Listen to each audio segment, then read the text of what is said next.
listener production. Hey, Tara Cassidy with you and welcome to The Briefing. There's a sector in Australia that earns tens of billions a year from our publicly owned natural resources that Aussie taxpayers aren't seeing their fair share of return on. In fact, it's estimated we're missing out on a whopping $13 billion. We are getting scammed out of money that should be going into the budget to pay for all these things that Australians want and need.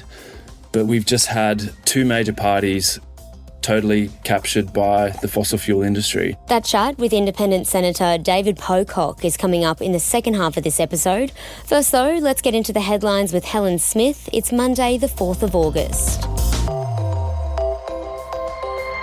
Hey Tara, and to you listening, we're starting this morning in Sydney, where an upward of 100,000 people marched along the Sydney Harbour Bridge yesterday in solidarity with Gaza. With protesters calling for a ceasefire and an end to the man-made starvation of innocent Palestinians due to Israel blocking aid to civilians. The march organised by the Palestine Action Group had enormous numbers turn out, exceeding the 10,000 first thought to attend. With the rain not stopping, keen marchers who donned raincoats, umbrellas, flags, signs, and even one person heading along with their surfboard. Oh, that would have been interesting. Now, the protest saw the Sydney Harbour Bridge closed for several hours, with organisers estimating as many as 200,000 to 300,000 people took part. However, police have said it was more like 100,000.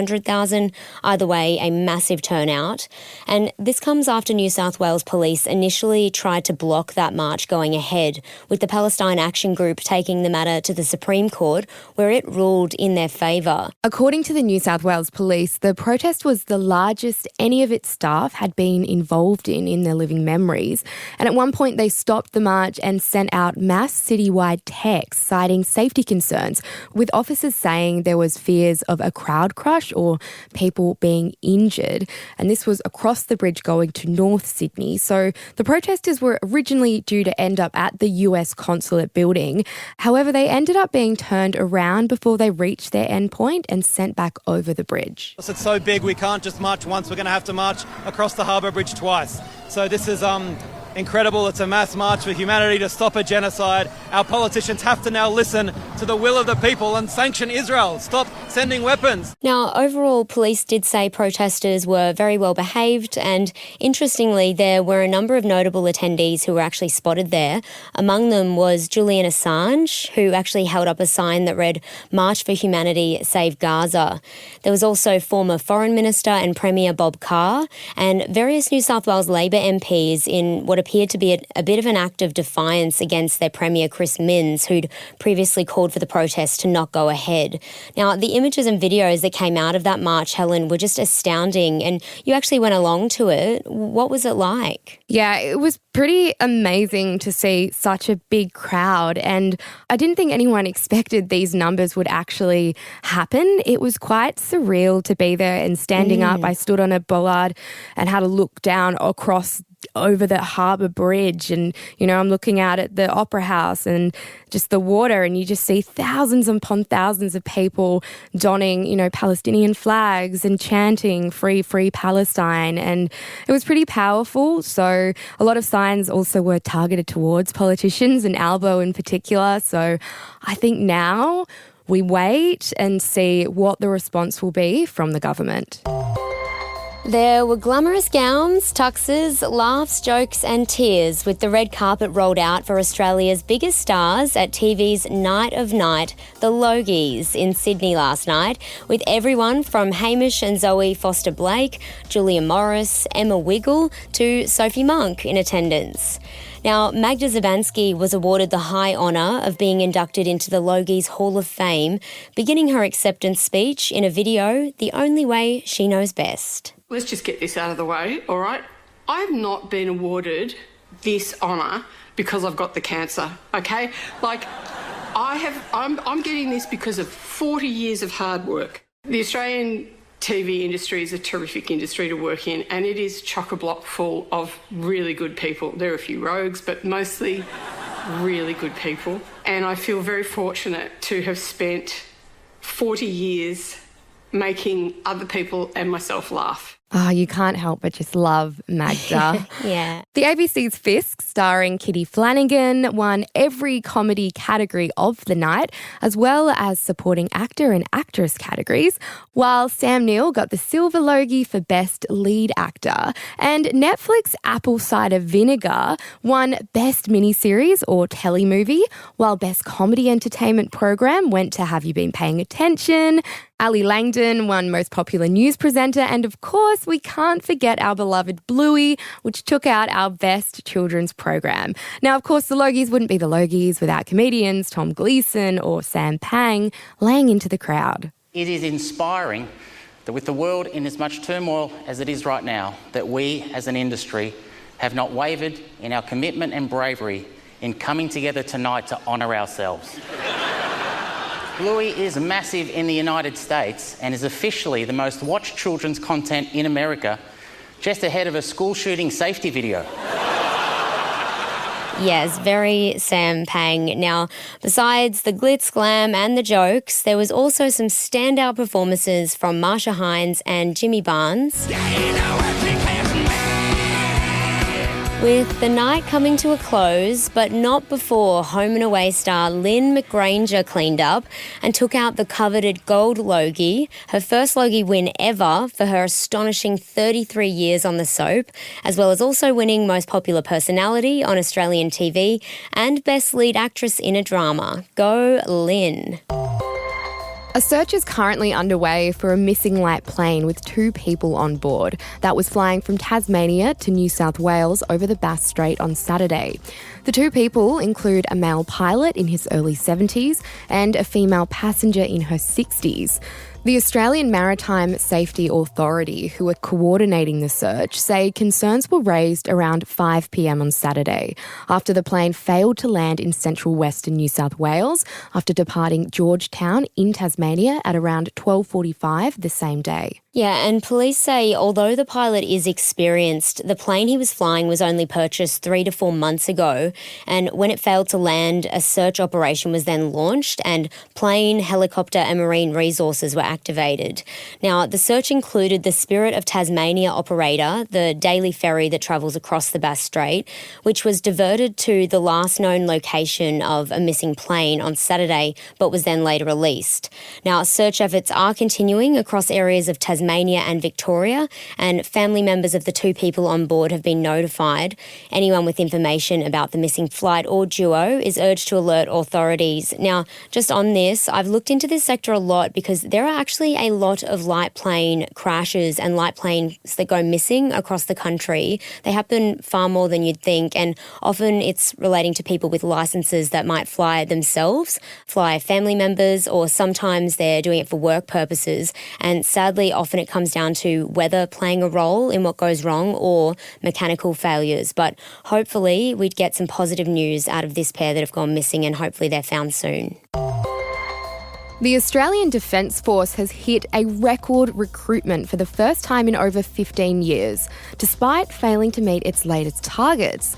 The reasoning behind the record intake was because of targeted advertising in video games and social media, according to the Defence Personnel Minister, Matt Keogh. The minister says by advertising in computer games and TikTok, for example, they're able to reach Australians aged between 17 and 24 using those platforms, and says another target was key influencers of potential young enlistees, this as being their parents and teachers. Yeah, and over 75,000 people actually applied to join the ADF, with fewer than 10% of applicants being successful because of many not meeting that really strict standard that they have or dropping out due to the drawn-out recruitment process, with the median age of recruits being around 23. Now, in total, 7,059 full-time personnel were enlisted in that 2024 to 25 fin year, with around half being in the Army, followed by the Navy and then the Air Force, but those numbers did fall short of the ADF's target by around 1,000 people. And as of the 1st of July, the full-time ADF workforce was at just over 61,000 people. But by 2030, they're really hoping to reach around 69,000 to help them respond better to kind of rising geopolitical tensions, Helen. Yeah, and we often hear about the decline of Gen Z wanting to identify with or, even fight and defend their nation. And that was part of that target audience of 17 to 24. And it makes sense because the generational gap between wars, and particularly Australians going to war, if you think of big world wars, continues to grow. And back in June, the Shadow Defence Minister, Andrew Hastie, told the ABC that people who join the Defence Force don't just do it for economic reasons, they do it because they love their country. And so this means if the love of your country falls from generation to generation or even knowledge gaps, then military recruitment falls too. And looking around the world right now with lots of global tension going on, it is really clear and easy to see that, we do need a strong defence, and we hear a lot of conversations of the government talking about boosting our defence. So it's clear to see why they are putting a lot of attention in this recruitment process. Guys, you are never going to believe what happened in Australia. G'day, mate. Oh, Ben. Robert Irwin. Sure. I swear, it's another world down under. I mean, the sea, the sand, the shrimp. Mate, we call them prawns. Yes, in a nod to Paul Hogan's famous chuck a shrimp on the Barbie ad, Tourism Australia's got 2 more stars to be the face of a new multi-million-dollar campaign to try and lure travellers down under. Robert Irwin and celebrity chef Nigella Lawson are set to feature in the new ads that'll be rolled out across 5 countries, inviting people to come and say g'day. That's what Australia does. Gets right in here, right into your heart, and it stays there forever. G'day, my name's Robert Irwin, and we're filming with Tourism Australia to hopefully encourage you guys to come and say g'day. Yeah, and Aussie actor Thomas Weatherall's also made the cut for these ads. And look, this isn't new. We've previously seen people like Chris Hemsworth, Lara Bingle. So everybody, how are you? Even Delta Goodrem used to help showcase our natural wonders like Uluru and the Great Barrier Reef to the world. Yeah, and it looks like it's now Robert Irwin's turn. And honestly, who better? He's definitely become our golden boy, and he went viral worldwide this year for his recent Bonds Undies campaign. Yes, who could forget? Yeah. And they reckon that this will work. So Tourism Australia says after a bumper 7.7 million trips to Oz last year, with Kiwis making up the most visitors, then tourists from China, the UK and India, we're set to beat those numbers and reach a whopping 10 million visitors next year and just under 12 million by 2029. Wow, that is a lot of visitors, but I reckon if anyone can do it, it'll be Robert Irwin for sure. Now, that brings our headlines to a close for today. Coming up next is My Deep Dive, looking into the sector that's been accused of ripping Aussies off and that's got even our politicians fired up. Have a listen to that up next.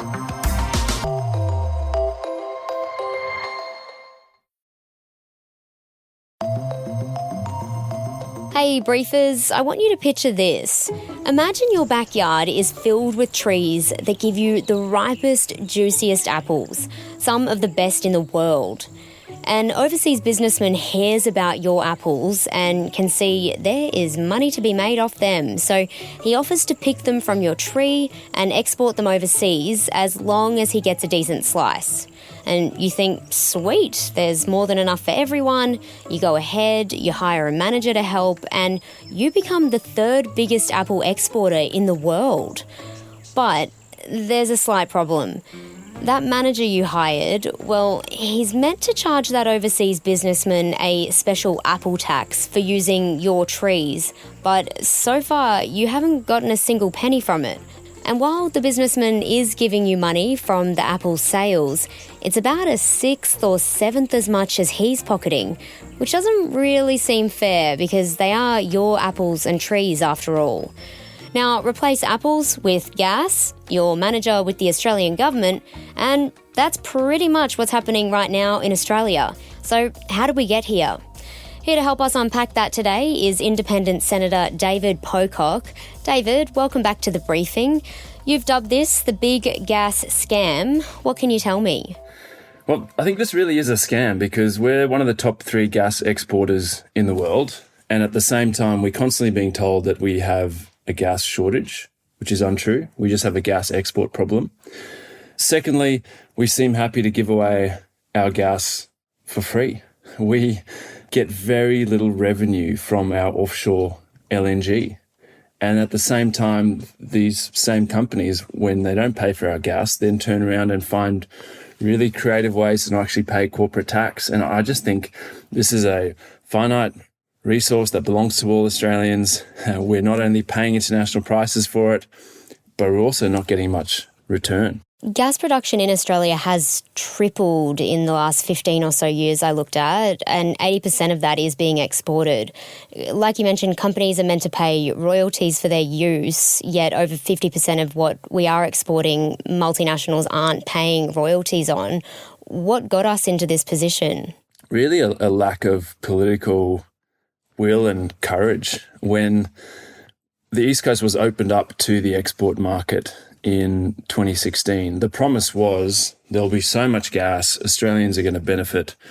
But what we've seen is the tripling of the gas we're taking out of the ground and exporting, and also a tripling of the price that Australians are paying for our own gas. And that flows into electricity prices as well. So if you've got a gas connection, you're paying a lot.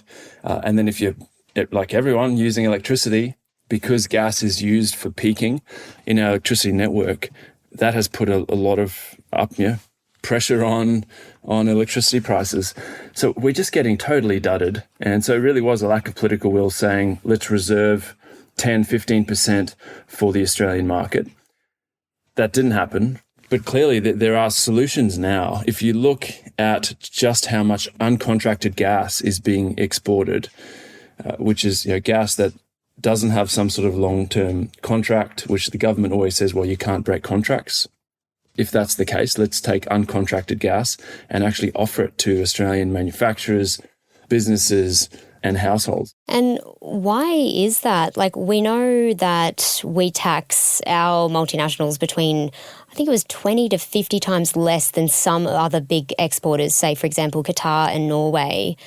Why hasn't the government stepped in to do so? I've been so frustrated about this.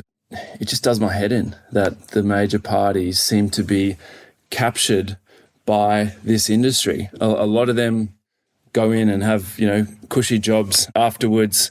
These companies donate to the political parties, but not a lot of money. I just don't see what the benefit is to them, and they're really selling us all out. And you only have to, you mentioned Norway, they have a $2.8 trillion sovereign wealth fund from their oil and gas. And here in Australia, we've got $1 trillion worth of debt. We know that we're an incredibly wealthy country, but most Australians don't feel wealthy.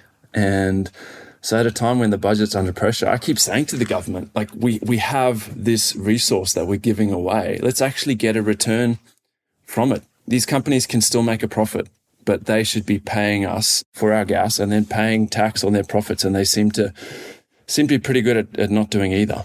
And fossil fuel giants will argue that they pay billions in income tax, petroleum resources rent tax, royalties and levies. And yes, the sector contributes significant amounts of revenue annually, but critics argue it's not even close to what they should pay in relation to revenue. Meanwhile, they also benefit from subsidies, tax breaks and other kind of deductions and loopholes. For example, the petroleum resources rent tax, I don't think $1 of that has been paid on any Australian gas project yet. We know all these issues exist. What are the chances of actually seeing any kind of reform? Well, that's what I'm pushing for. The petroleum resource rent tax is how we're meant to get money for oil and gas that comes from offshore waters, because the states can't put a royalty, a levy onto resources that are offshore. And so the PRT was developed, but it's just so generous that we haven't had a single cent from offshore. And these gas companies are incredibly sensitive about this. Every time I talk about this, I get angry letters, emails from some of them, and they love to package up payroll tax, all sorts of things that every big business is paying, but many of them are getting a lot of their inputs for free, and as you said, being subsidized. In the last parliament, there was a move by the government to reform the petroleum resource rent tax. They knew it was broken. And the Treasurer chose the weakest option put forward by Treasury. And we've now seen modelling that's come out recently showing that the take from petroleum resource rent tax is actually projected to decline. So it's not working. I think there should be a full rethink of how we do this. And the short-term solution I've been pushing for is to say uncontracted gas has to be offered to Australians. And I think that would, one, remove this nonsense about us having a gas shortage, but would also bring down the price of gas and electricity.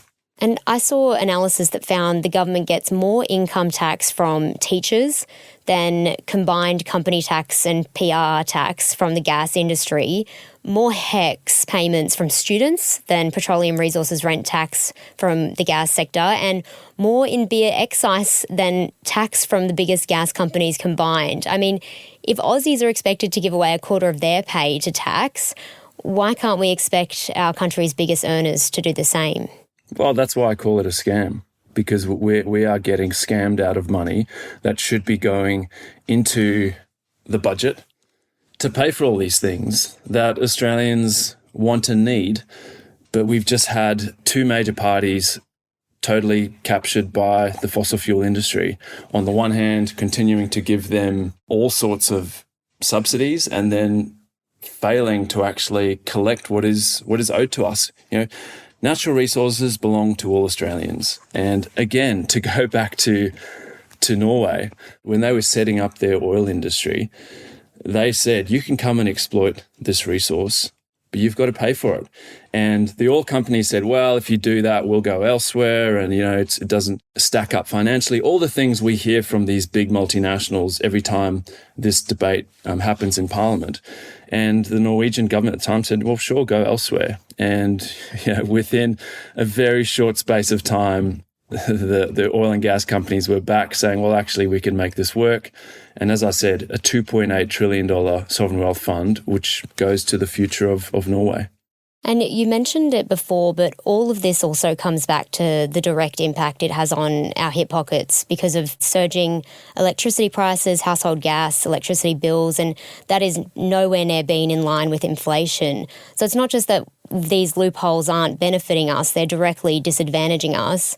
What can the average everyday Aussie do about it, though? Vote for someone who wants to change this. I think we're seeing more and more independents and minor parties who are saying enough of the rort. We're paying for it in terms of our hip pocket. But also when it comes to climate change, we're seeing this gas export problem used as an excuse to continue to open up new gas reserves, which is not what we need.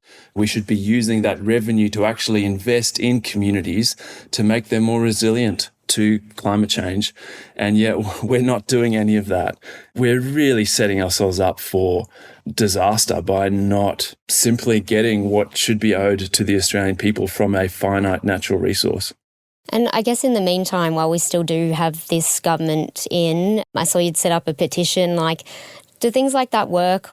It does work. And particularly when politicians are hearing more and more from people that, hey, if there's an alternative in my electorate at the next election who is pushing these issues that really matter to me, I'm going to vote for them. And, we saw here in the ACT, there was an independent that ran in an incredibly safe Labor seat, and she lost by 350 votes.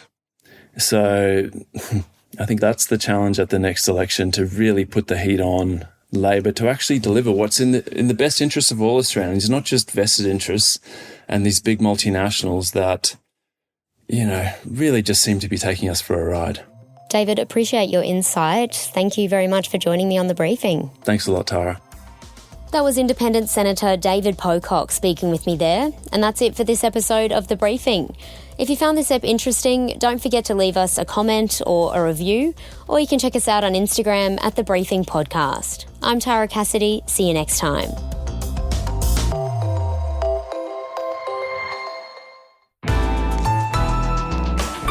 Listener.